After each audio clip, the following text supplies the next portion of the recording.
All right, magic makers. I want to bring you behind the scenes today, and I want to talk about something that I have been working on since January. The middle of January, I have been working on it.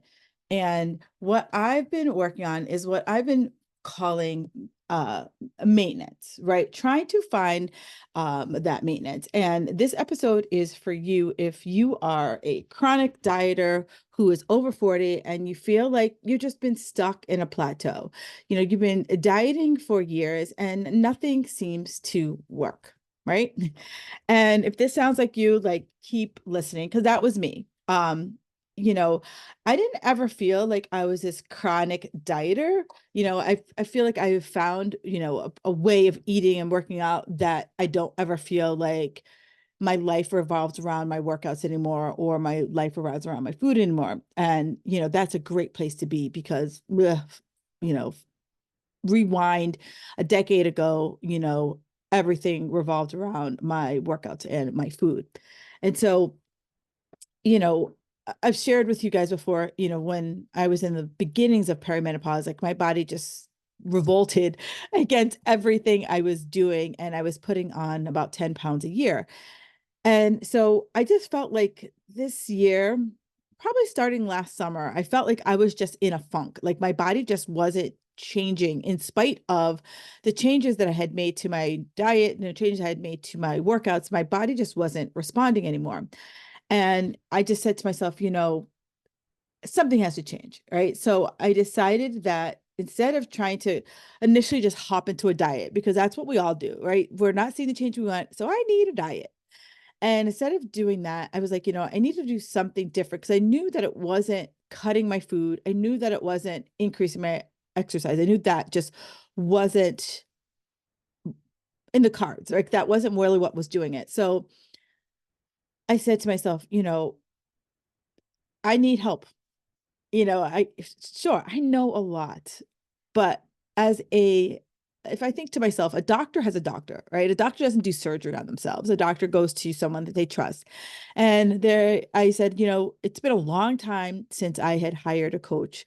I had a coach for 9 years when I was competing, and we developed such a good working relationship. And that's what I need in a coach is that I need a working relationship where it's not this like do this or die kind of thing, where it's like, okay, talk to me, understand where I am, meet me where I am, and let's go back and forth. Because I know that for me, the days of like being handed a list of follow this or die, I can't do that. As soon as you tell me to follow a list or whatever, I'm going to want to cheat on it. I am going to want to rebel so badly against that. So one of the biggest things the woman that I found with, I said, look, I said, I am a horrible client. I will find a way to work the system to work with me. So I need us to go slow. Like I'm not asking to lose 30 pounds in 30 days. Like I know that about me. I know that the hardcore dieter in me is it's dead. Like that like person is gone. Like I'm never going to go back there. And if you are a client who wants to be that hardcore person, I'm not your girl. I'm not your girl. Um so I found a woman who like is like me, right? She's like, let's just see where you are. Let's see where you are before we start throwing 500 things at you. So for 2 weeks, we just assess. Let's see what your food looks like. And before that, I kind of knew what I was eating, but I wasn't tracking like I track right now. And yeah, is it tedious? Absolutely. Is it annoying? Absolutely. But it's exactly what I needed. It helps me, one, with accountability. What was I putting in my mouth? Was I thinking what I was eating, actually what I was eating? But then I also, for me, I need numbers. And the numbers were showing me as far as like, oh, when I have a half a cup of this, that's what it turns out to be, versus when I have a quarter cup of this, that's what it turns out to be. So that it helped me to understand that I don't have to cut things out of my nutrition wholesale. I could just scale back the portion that I was having of it. So that was really eye-opening, right, for the foods that I was eating. So that's, annoying, absolutely, but it was just very eye-opening. And as I was tracking over the 2 weeks, we found out I was under eating. Was I eating healthy? Absolutely. Was I eating clean? Absolutely. But it just wasn't eating enough for my active lifestyle. And so I had to add in a few more calories. And so focus primarily on adding more protein and more fiber to get those calories up, and then let the chips fall where they may with everything else. And so to see if that was working, I started to weigh myself. I didn't really weigh, I weighed myself probably like once or twice a month before this, but I started to weigh myself like a couple times a week just to see if my weight stayed the same. If my weight stayed the same, I knew that I was eating enough calories. If my weight was going up, I was eating too many calories. And if my weight was going down, I was eating too less calories. Now, for the person here who is a scale junkie, you're like, oh, the scale goes up every day, or the scale doesn't ever go down. What I'm saying is this is one data point, right? This right here is just a data point. I was also taking pictures. I was also taking measurements, but I was doing everything in a more of a day-to-day basis. I was looking at stuff in a week to a month basis before I made a decision, because I can see some of my folks who are like daily weighers and getting all freaked out because, I think I have a podcast. Actually, I'm going to write myself a note. I have a podcast all about like the scale. And so instead of going into that here, I'm going to write myself a note right now to attach it in the show notes about, what happens if the scale goes up or down. So that's what I was chasing. I was seeing in a consistent way, over the course of 1 to 2 weeks, was the scale just staying the same? And if it went up a pound or down a pound, over the course of a week, that was okay. Like that was like, all right, that's good data. And if it was just kind of like jumping up a pound, down a pound, up a pound, down a pound, I knew I was in the right zone. But if I was going up, say like 2 or 3 pounds, and it would stay there and it wouldn't budge, I knew that there was something that needs to change. And so that happened to me. So I realized I added too many calories. So I started to uh, pull back the calories 100 at a time, just so that I could see where my true maintenance calories were. And I also prioritize my sleep because I know me. And again, this is just all, tuning in with yourself. I know me, when I don't get enough sleep, I get hungry. And when I get hungry, I don't have mental control to be like, I'm gonna have protein and vegetables. I'm like, if it's not nailed down, it goes in my mouth. So I really focus on getting in 7 hours of sleep. Now, I was doing great. I started this middle of January, and it wasn't until like April I started to travel. And so it disrupted my routine. I will say that I'm not one of those people who go on a trip and I lose my ever loving mind. I'm not one of those people. But I I don't do well sleep wise. I jumped forward 5 hours. And I was, had hit the ground running for the first few days I was there, because I was there for a work event. And then I came home for a couple weeks, and then I went to another trip, and I went back in time. I took a red eye. I, traveled for the holiday weekend. I came home for a few days. I traveled again. So like my body was just a hot mess. And so I noticed that I just had a lot of inflammation in my body.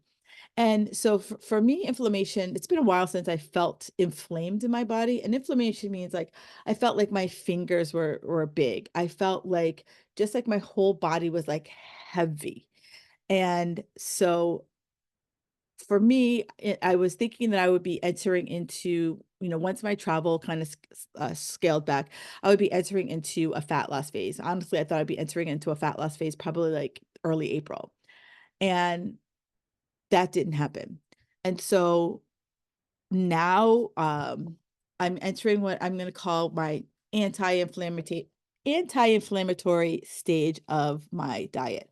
Wasn't in the program, wasn't in the plan, but my body is just like, there was just too many changes with time and so forth that my body just is feeling a little like out of sorts. And so I need to kind of help my digestion system get back on track, help push out this excess water and fluid that is just hanging out in my body. And so I'm going to do this for about 8 weeks. And the last time I had to do something kind of like this was when I first started uh, back, well, this is probably like maybe almost 10 years ago. I went vegan for about 3 months. I went vegan. And that was one way for me. I went vegan to help balance out my hormones, and just kind of take, just help get my hormones a little bit more settled. And, that it could be a route that I could go, but honestly, I just didn't enjoy it. For me, being a vegan, I felt like I was just always tied to cooking. If I ever went out, I could only have like, maybe nowadays it's a little bit better at restaurants, but it's like literally I was like always eating like salad or pasta and I don't eat tofu. So like that just made, so many restaurants like, we have tofu. I'm like, wow. So anywho, so instead, because I'm traveling and I know that I did not want to be tied to a cooler and be that girl, because I have been that girl, I decided to work on going paleo. And with paleo, it really is just pulling out inflammatory food groups where I feel like I can easily find more paleo-ish things when I'm traveling than if I could, like I said, vegan was really hard. And if I went like a hardcore, like truly elimination diet, I just didn't want to be thinking too much about my food. So right now, the next phase here is that for 8 weeks, I'll be doing this anti-inflammatory diet, aka I'll be going paleo for about 8 weeks. And then the focus is if I am getting out of the inflammatory stage and I'm not feeling like things are just inflamed anymore, I will shift into a 12-week fat loss phase and then head back to maintenance for about 12 weeks and then do another fat loss phase. Now, for many of you, you're probably like, why wouldn't you just stay in a fat loss phase until you hit your goal? Here's the thing. At some point, you are just going to lose your shit in the fat loss. If your fat loss phase lasted a year, right? And you would lose your shit. So I'm giving myself these like break points in my nutrition so that I'm not constantly always feeling like I'm taking away, taking away, taking away, taking away. There's going to be a period where I go back to maintenance. And maintenance is like where where most of us should be able to easily live, where it's like, I add in a few more calories into my nutrition, just making this number up, right? So if my maintenance calories are 1,500 calories. Great. That's maintenance. I eat there. Now, if I'm trying to lose weight, I drop my calories down, 12 to 13, 1,100, and I play in that zone. And that's where my fat loss is. And then I'm there for 12 weeks, and then I'm going to bring my calories back up, back to that 1,500. And if I have healed my metabolism, I might be able to push that maintenance number up just a hair more for every time that I go through this fat loss maintenance process versus always living in this 1,200 calorie zone and never really testing my metabolism, never really ever kind of expanding my calories just to see where I am truly at, or if the number that I've given myself is this arbitrary number that was given to me decades ago. And so the big takeaway I want you from everyone, if you've made it this far, your big takeaway is that this isn't a short-term thing, right? This is a long-term plan because quick fixes don't work. And years ago, I started really focusing on what I call periodization of your nutrition. And one of my mentors talks about it and he breaks it down by season, right?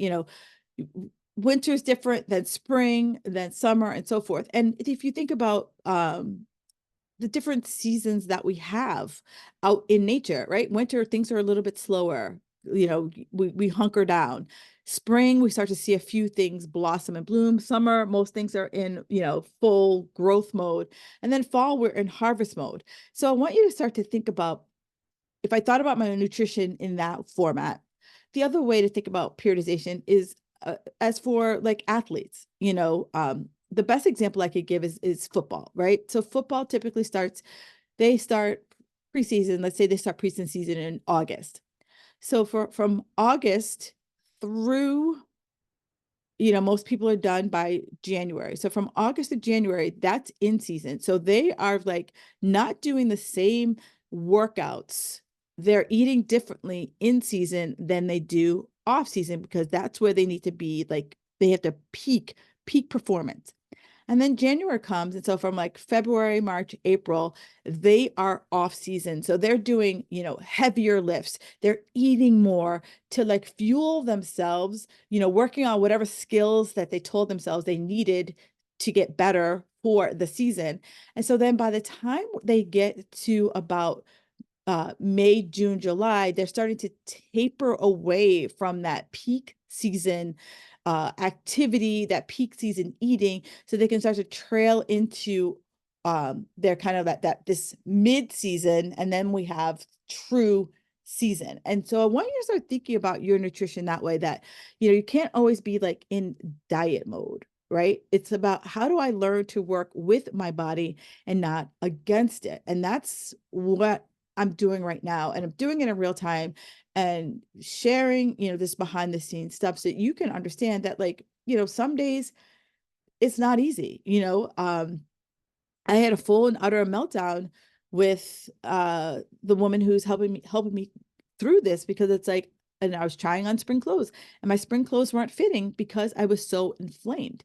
And so that was kind of my like breaking point, that, I needed to do something different, and that this experiment wasn't working for me. And it was, as I kind of got CSI, right? It's really easy to get so emotional. And it's so funny because I am not that emotional person. I am like usually the like voice of reason. And I had to just sit back, and she's like, Kim, let's come to Jesus here. She's like, you flew across the country. So you were on a plane for 7 hours. You were in a different country for 9 days. You flew back across the ocean for 7 hours. You were home for 6 days. You flew in the complete opposite direction for 5 hours. You were 3 hours behind. Had I didn't really sleep the 2 days I was there. She goes, you took a red eye, you slept for 4 hours, you did it. And so she basically, threw my life, the last 45 days, threw my life in my face. And she's like, what do you expect? And I'm like, you're absolutely right.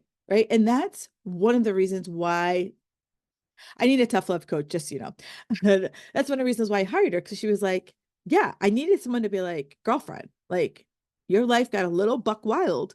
And so, yeah, your body was like, I don't know where we're coming or going. So this next phase is where I'm going to be just getting this inflammation out of my body. And it's a learning phase. It's a growing phase. It's going slower than I want. And my patience is like being challenged at an all-time high. My patience meter, if there's, one mean I have, all the patience in the world, the patience of like, Buddha, and the patience of like, anger management, I'm at an 8. I will admit that, but I will, share with you, moving forward after this 8-week cycle, how did it work? How did it go? And if you're feeling inspired and you are ready to break free from the endless dieting cycle and ready to find your happy zone, feel free to join me on this journey. Drop me a message. Let's chat about how you can start your own path to this maintenance, fat loss, and beyond. All right, magic makers, enjoy the rest of your day. And as always, thanks for listening.